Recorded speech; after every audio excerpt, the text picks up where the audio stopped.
당시 현역 조종사가 UFO를 직접 목격을 해요. 갑자기 하늘에서 뭔가가 엄청난 속도로 내리꽂히더래요. 처음에는 별똥별인가 보다 생각했는데 중간에 딱 멈추더래요. 딱 멈춰서 자기 쪽으로 날라오더래요.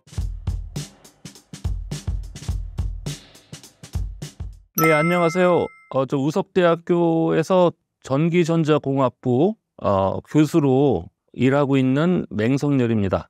근데 제가 이제 UFO 박사로, 그래서 박사를 UFO로 딴 줄 아는데요. 그건 아니고요. 저는 이제 전기전자 공학 박사고요.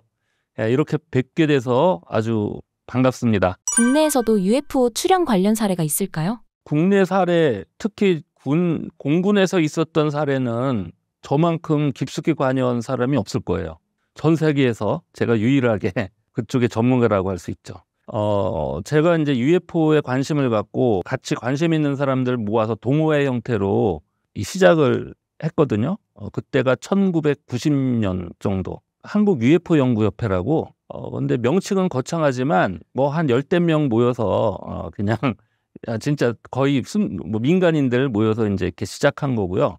열심히 이제 회원들 모으고 방송 같은 데도 좀 나가고 뭐 이러면서 막 시작을 했는데 한국 UFO 연구협회가 발족된 지 한 1년도 채 안 돼서 공군 현역 대령이 회원가입을 했어요.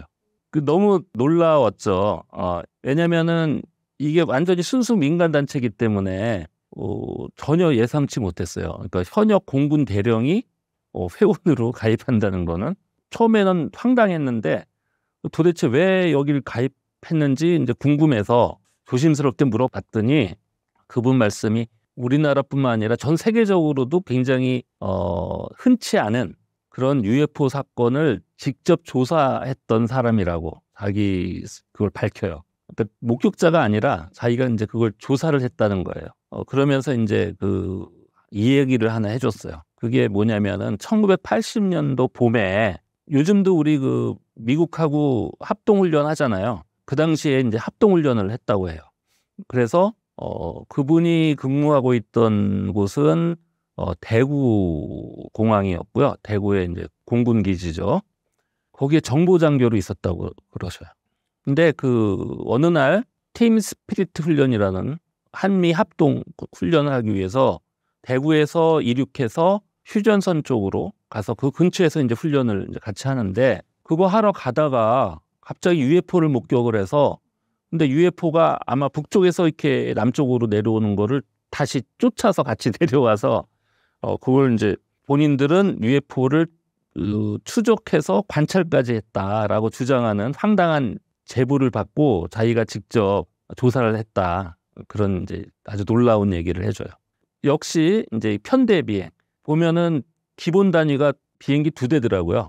그 편대를 2대가 보통 하는데 그래서 거기도 이제 4명이죠 목격자가.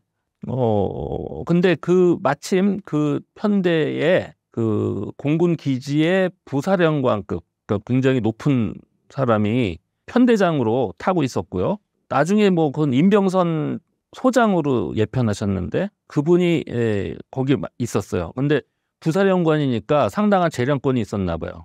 그래서 일단 가다가 목격을 하고 그거를 지상의 레이더 기지에다가 어느 위치에 궤비행체를 레이더로 한번 잡아라. 근데 안 잡히는 거예요. 비행기 자체도 아마 레이더가 있었는데 거기도 안 잡히고. 그러니까 되게 이상한 거죠. 그래서 이제 이건 뭐가 좀 이상하다 그래서 이제 쫓아서 내려왔대요. 그래서 쭉 내려와서 그 비행체가 어느 순간에 동쪽으로 가서 포항 그쪽 상공에 위에서 이렇게 내려와서 포항 쪽으로 가서 여기서 위로 쫙 올라가더래요. 근데 그 비행 자체가 기존의 어떤 우리가 알고 있는 비행체로는 그렇게 못해요. 그래서 이 비행기 2대는 쫓아가서 이렇게 선회하면서 올라갔죠. 쭉 올라가더니 딱 멈추더래요. 그래서 그 주변을 2대가 한 20분 넘게 관찰을 한 거죠. 그런데 이게 굉장히 빠른 속도로 움직이니까 연료 소모가 커서 어쩔 수 없이 이제 기지로 이제 귀환을 하게 됐고, 근데 그때 그 비행체는 직경이 한 20-30m 이상 되고 가운데에서 굉장히 밝은 빛이 위아래로 그런 형태의 비행체였고, 그래서 그때 그 임병선 예비역 소장이 이거는 도저히 나중에라도 이걸 얘기를 했을 때 믿어주질 않을 수도 있겠다. 좀 말하자면 거기 4명이 봤다고 하더라도 나중에 가선 뭐 넷이서 집단 환각이라든지 뭐 이렇게 몰아붙이면은 이제 할 말이 없다는 거예요. 근데 또 레이더에도 안 잡혔잖아요. 그래서 이거는 이거 미치겠다. 정말 방법을 찾다가 그 포항 쪽이니까 대구에서 멀지 않잖아요. 근데 거기서 이착륙하는 자기 이제 동료 또는 부하들이죠, 주로.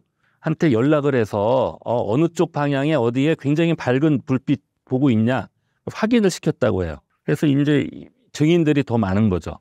사실 제가 이걸 제보받은 게 1991년인데 그 당시에 이 임병선 예비역 수장님이 현역 시절이었고 UFO 연구협회 회원으로 들어오신 공군 대령한테 그 얘기를 듣고 그 실명도 다 들었지만 만날 수가 없는 거예요. 현역. 그 당시도 아마 최소한 뭐 소장 아니면 별 달고 있을 때니까. 그래서 제가 그거는 못 만나고 제가 유학 갔다 와서 한국전자통신연구원, 애틀이라고 하죠. 대전에 있는. 거기 이제 제가 연구원으로 취직을 했는데 거기서 그분을 만날 수 있는 실마리를 찾아요. 거기 입사해갖고 이제 소식지 같은 거 좀 옛날 것 봤는데 바로 전달에 나온 소식지에 그 이름이 있고 그분이 감사로서 이제 회고 떠나면서 뭘 글을 쓴 거예요. 그래서 처음에는 어서 많이 본 이름이다. 근데 그분일 거라고 전 생각 안 했어요. 왜냐하면 이제 여기는 전자통신연구원이니까. 그런데 공군 했던 분이 무슨 관련이 있냐 싶어서 전혀. 근데 나중에 그 내용을 대강 읽고서 양력을 딱 봤더니 공군 투스타 출신이야. 그래서 아이고 이분이구나. 그래서 바로 홍보실에 연락을 해서 그분을 이제 그때 만나서 인터뷰를 땄어요. 그래서 제가 직접 이제 그 인터뷰를 했죠. 그리고 그거를 저희한테 제보했던 분은요, 회원 가입하고 한 두어 달 후에 이제 예편을 했어요. 그러니까 공군 대령을 마지막으로. 그러고 나선 소식을 끊어버리더라고요. 그러니까 자기가 할 일을 다 한 거야. 그걸 어떤 민간 관심 있는 단체에다가 그걸 제보를 해서 자기가 현역 시절에 그래서 뭔가 이거 신빙성도 높이고 해서 뭔가 나름 그 당시에 이제 그 4명을 불러다가 다 그 자술서를 썼는데 이거 왜 위에다 보고해봤자 인사상의 불이익만 받을 것 같다 그래갖고 자기 손에서 폐기시켜버렸던.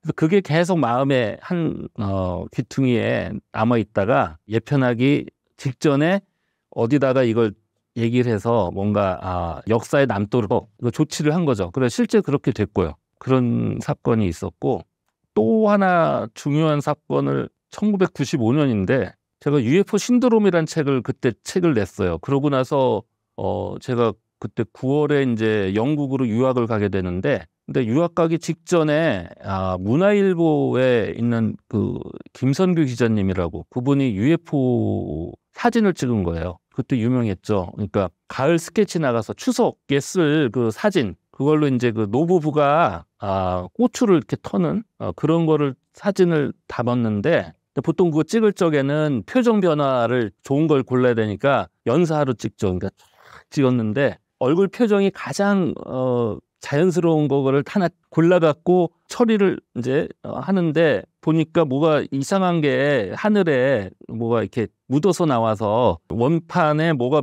묻었나 보다 해서 막 닦고 그랬는데도 안 지워지더래요. 그래서 야 이건 뭔가 실제로 찍혔다 싶어서 이제 확인을 하기 위해서 당시에 그 유명한 아폴로 박사 조윤철 박사님이라고 있었는데 그분을 찾아가서 봤더니 그분이 이거 UFO 맞다. 그래서 다음날 아침에 그걸 갖고 이제 다른 신문사 뭐 언론사 다 기자들 불러다가 공개적으로 기자회견을 근데 문제는 그 조윤철 박사님이 바로 그날 기자회견하려고 했던 그날 새정치국민회인가 다시 정치 뭐 하면서 그 정당을 만들고 거기에 이제 조윤철 박사님이 천문학 박사이기도 하지만 정치학 박사이기도 해요. 그래서 중요한 무슨 위원장인가 뭐 맡아갖고 이제 하게 돼서 자기는 이제 못 나오는 거야. 근데 마침 그 조윤철 박사님이 제 UFO 신드롬 책에 감수를 해주셔서 저를 추천해 준 거예요. 최근에 그 UFO 또 열심히 연구하는 내가 이렇게 감수도 해준 친구가 있다 그러고 내 이제 연락처를 이렇게 줘갖고 제가 갑자기 그냥 아침에 불려가서 설명도 하고 근데 좀 엉터리죠. 그 짧은 시간에 그걸 근데 나중에 이제 그 KBS에서 다큐를 찍기 위해서 영국에 와갖고 같이 다니면서 그게 이제 진짜라는 거를 이제 밝혀나가는 과정을 거쳤는데 어쨌든 그 당시에 뭐 정신없이 그렇게 했고 저는 책을 많이 팔았죠. 그 전에 책 팔려고 아무리 해도 이게 안 됐는데 제가 갖고 간 책에서 사진도들 기자들이 따다가 쓰고 그다음에 책 저자로 소개도 해주고 뭐 이러면서 그 당시에 잘 나가던 그 프로가 토토즐이라고 있었어요. 토요일은 즐거워. 거기에도 제가 나가서 그런 쇼 프로에 나가서 책 홍보한 건 아마 제가 최초이자 마지막이 아닐까. 근데 제가 유학을 영국은 10월 학기에 10월부터 시작이라 그러면 보통 일주일 전에는 가서 거기 이제 계좌도 개설해야 되고 뭐 여러 가지 해야 되잖아요. 근데 그때 그 방송이 생방송이었던 것 같은데 25일인가 잡힌 거예요. 9월 25일에. 그래서 도저히 이게 비행기하고 안 맞아서 이제 나는 나갈 생각이 없었는데 출판을 해서 야, 책 팔려면 무조건 나가야 된다고. 그래서 방송사에다 나는 이제 배짱으로 거기서 노하면은 이제 안 나가려고 거기 이제 UFO 신드롬의 저자로 그 자막 처리를 해주면 나가겠다 그랬더니 그걸 해준 거예요. 뭐 그랬던. 예. 근데 중요한 거는 그 사진이 되게 유명해졌는데 그러니까 그 후에 같은 날 또는 그 전날부터 제보가 막 들어온 거예요. 그래서 협회로. 근데 그 중에 제보 중요했던 게 뭐냐면은 9월 4일 날 신문사에서 기자님이 찍었는데 그 오전에 중요한 사건, 그러니까 공군 조종사가 당시 현역 조종사가 UFO를 직접 목격을 해요. 그래서 어떤 상황인가 봤더만 당시에 그 청주에 공군 사관학교가 있어요. 그래서 거기에서 이제 그 갓 인관된 처음에 초등 비행 훈련하는 교관이 목격을 한 거예요. 그런데 다른 그 훈련생들은 못 봤대요. 그러니까 왜 못 봤나 봤더니 훈련생들을 먼저 앞으로 보내고 자기는 뒤에서 쫓아가면서 이제 뭐 통제를 한다고 그러더라고요. 그래서 청주에서 출발해갖고 계룡산 쪽을 거쳐서 이제 남쪽으로 가는데 그래서 훈련생들은 이미 앞에 가고 자기가 뒤에서 어느 정도 간격을 두고 계룡산 쪽으로 가고 있는데 갑자기 하늘에서 뭔가가 엄청난 속도로 또 내리꽂히더래요. 처음에는 별똥별인가 보다 생각했는데 중간에 딱 멈추더래요. 그러니까 별똥별이면 내려오다가 없어지거나 또는 땅바닥에 박히거나 이러는데 내려오다가 딱 떨어지는데 그분이 대략 한 1km 정도 상공에서 비행 중이었는데 한 중간쯤 한 500m 지상에서 그 정도에 딱 멈추더래. 이렇게 딱 멈춰서 자기 쪽으로 날라오더래요. 자기가 뭘 해야 될지를 바로 판단하고 이제 한 게 그 어디 있는지 그 지형을 자기가 숙지를 하고 있으니까 거기가 맨날 훈련하고 왔다 갔다 하니까 어디라고 해서 딱 보고 그때부터 시간을 잰 거예요. 그래서 한 15초 동안 시간을 갖고서 본 거예요. 그래서 쫙 오더니 자기 밑으로 지나서 어디까지 쭉 가는 거를 시간을 딱 끊어서 이제 그래서 그분이 실제로 이제 그 당시 제가 부모님이 청주에 살았거든요. 근데 유학을 가기 전이니까 어차피 인사도 해야 되고 추석 명절에 그래서 겸사겸사 가서 이제 제가 인터뷰를 했는데 뭐 지도 그 지역 지도 계산기 뭐 이런 걸 다 들고 왔어. 그래서 그걸 다 계산을 하더라고 즉석에서 여기서부터 여기까지 갖고 내가 15분을 쟀다. 그래서 계산했더니 음속에 한 7배가 넘더라고요.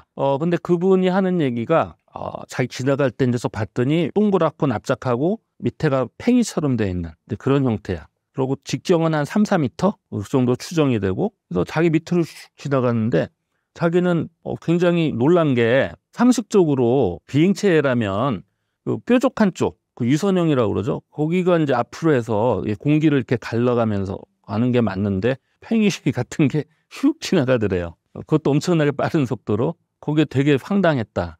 보고도 눈을 못 믿을 정도로. 그리고 또 하나는 음속을 그 정도 빠른 속도로 움직이면 이른바 소닉붐이라고 해서 충격음이 엄청나게 굉음이 이제 나야 되는데 자기는 전혀 그런 걸 못 들었고 그다음에 보통 이제 그 비행장 근처 훈련하거나 뭐 이럴 때 보면 가끔 조종 미숙이나 뭐 어떤 문제가 생겨갖고 음속 돌파를 지상 근처에서 해갖고 이제 유리창이 깨지고 민원이 들어온대요. 그런 크기의 그런 물체가 그런 속도로 그런 높이에서 지나갔으면 인근에서 뭔가 문제가 생겨갖고 민원이 들어왔을 건데 그러니까 공군에서 안 했어도 이제 다 뒤집었을 상황인데 그런 게 전혀 없었다는 거죠. 근데 그때 제가 받은 느낌은 완전히 얼이 빠져갖고 그냥 정신이 하나도 없더라고요.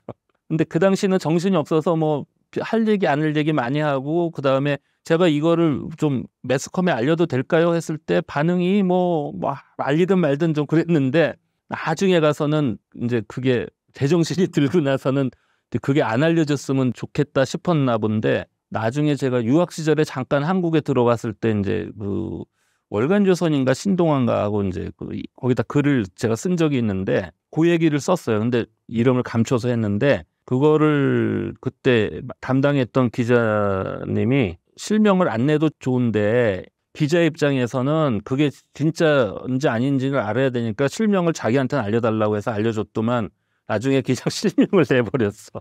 저를 만나서 좀 따져야겠다 그러는 걸 협회 그 회장님이 유학 가서 못 온다고 그냥 그러고 그냥 끝내버렸는데 그분이 나중에 인사적 무슨 불이익을 당하지 않았을까 좀 저는 두고두고 좀 약간 기분이 안 좋아요.